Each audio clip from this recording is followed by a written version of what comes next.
Greetings, my name is Vincenzo Higginbottom. In this episode, we will be discussing the inequalities in a West African country called Ghana.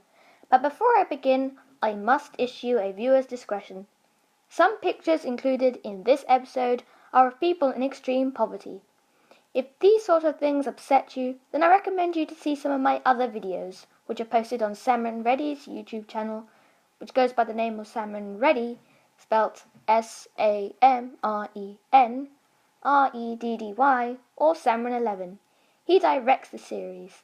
Anyway, I shall continue. Ghana is located in Sub-Saharan Africa, situated in the west of Africa. The first European settlers, the Portuguese, struck it rich when gold was discovered. They gave the land the aptly name of the Land of Gold. Gold is Ghana's largest commodity. Eventually, the British took over and renamed it Gold Coast. The country claimed its independence in 1957. 3 years later, Ghana became a republic. But due to Ghana's abundance of gold, many companies are choosing to invest in the area. However, heavy costs are holding back the economy, as mining is an expensive process. Another issue is the environment. 90% of the country's gold output comes from the Ashanti region, who use sustainable and safe ways to mine gold. However, the remaining 10% output of gold is a worry. The mines contributing to this portion are using unsustainable ways to mine, which means deforestation and rerouting rivers. It also contaminates water sources.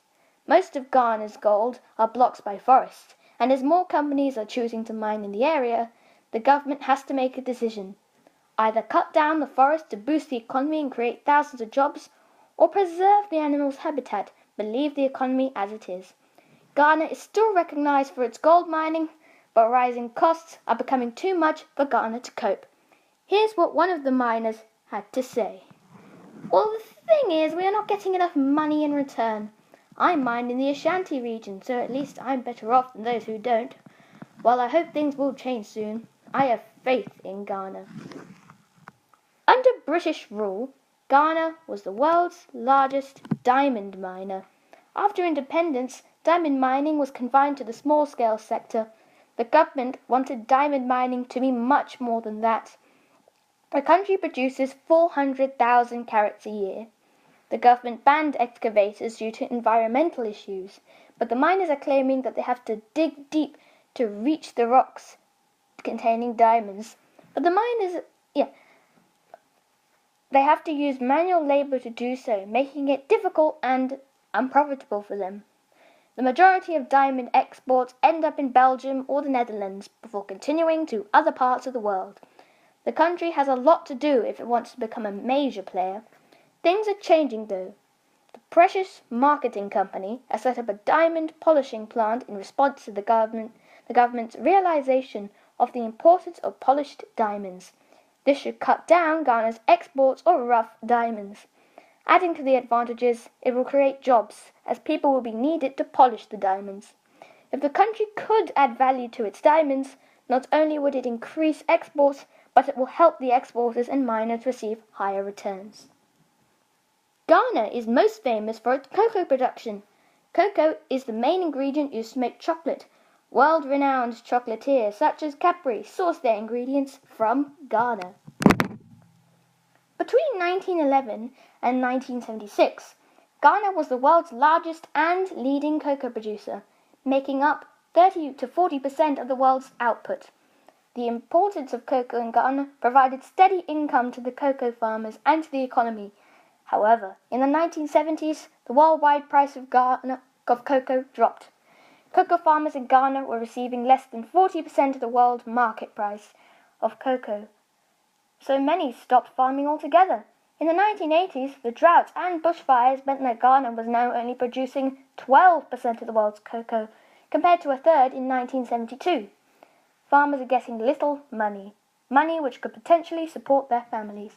Despite efforts from Fair Trade, an organization that evenly distributes money between people who manufacture and sell an item, Farmers continue to survive on a low income, and cocoa production is adding a little input into the economy.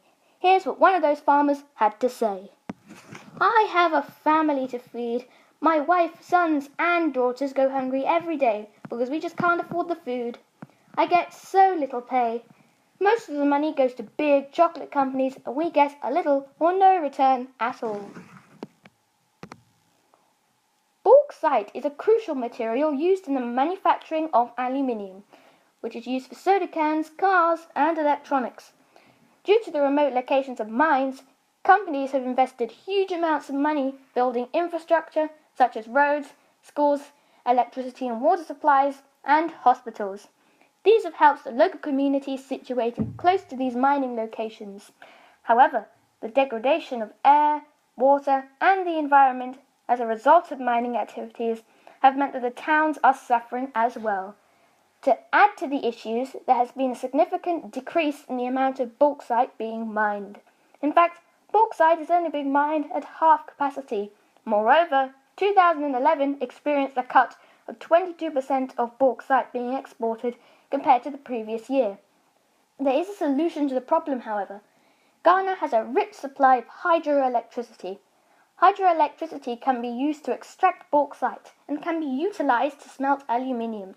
If that's not enough, hydroelectricity is cheap. Ghana is one of the largest exporters of bauxite, but it still fails the expected amount of returns. If met, it can help the country to develop and possibly eradicate poverty. All of these issues put together create huge struggles for the population. The government has an insufficient amount of funds to build and modernize the infrastructure, such as the health and education systems, and also the transport and communication systems. The low income into the economy has resulted in a low GNI per capita. GNI stands for Gross National Income. That is the amount of income into the GDP split evenly amongst the people. The GNI per capita in Ghana is $3,500, compared to a strong $41,500 in Australia. 30% of Ghana is under the poverty line. The education system is weak, so many children are not attending school. The literacy rate in Ghana for men is 66%, while for women it is only 50%.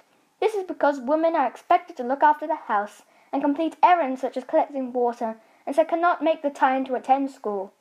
This wouldn't be an issue if the government could fund the water system. Dirty water also contributes to poor health. Ghana has to deal with water-related diseases like trachoma, which is highly uncommon in the developed world.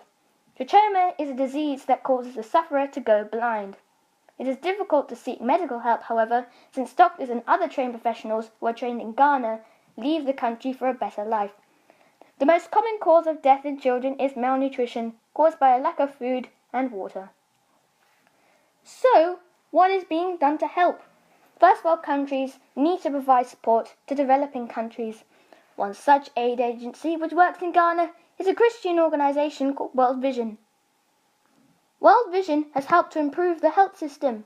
They have made sure that people living in poverty, especially women and children, have been cured and vaccinated to protect themselves from diseases.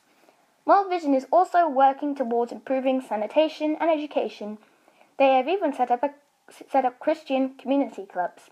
If you wish to sponsor a child or to donate in any other way, visit World Vision's website www.worldvision.com.au. Ghana needs to tackle the problems. However, by 2020 or 2030, Ghana could actually become a developed country, which could definitely be achievable if all the issues are resolved. Thank you very much for listening. You have been greatly appreciated by Salmon and I. Please leave a like and comment, share the video with your friends, and for more content, please subscribe.